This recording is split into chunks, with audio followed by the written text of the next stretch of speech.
Across the tri-state and in communities all around America, many of our neighbors are asking themselves, how will I get my next meal? Well, now a group of local organizations is working to make it easier to answer. Reporter Madeline Audley goes in depth to show us the new tool they're using and the impact it could have. The pandemic caused a crisis, and it brought local food organizations together in a way they hadn't come together before.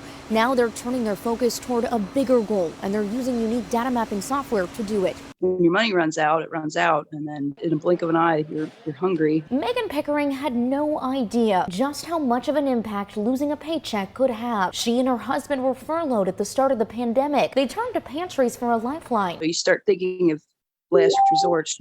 Should I go panhandle? Should I go, what do you do? Food insecurity spiked during the pandemic. That's when someone does not have regular access to safe, adequate food. In 2019, about 11% of Americans fell in this category. In 2020, the number is believed to have reached about 14%, about 10 million more people. What we found is that our efforts alone would not be sufficient to meet the needs of the community. So a new coalition was born, built of stakeholders trying to reach those who needed help.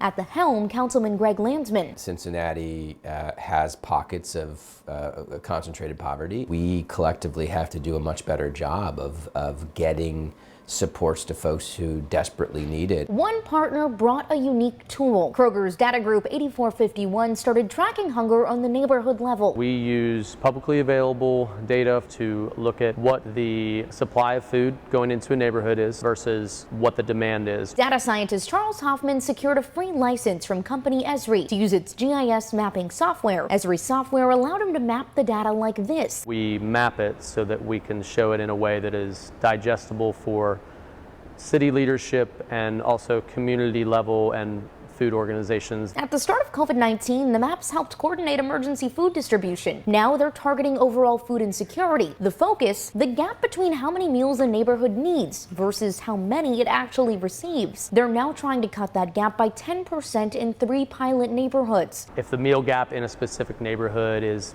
10,000 meals unfilled, then the goal would be to reduce that by 1,000 for that month. Across the whole city, Hoffman says that could mean millions of meals each year.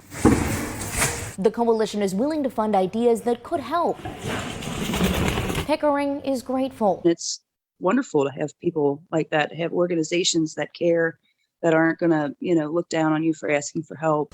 The 3 pilot neighborhoods are Avondale, Lower Price Hill, and East Price Hill. If you have a proposal that could help this fight, you can find the details to submit it on WCPO.com. In Covington, Madeline Audley, WCPO.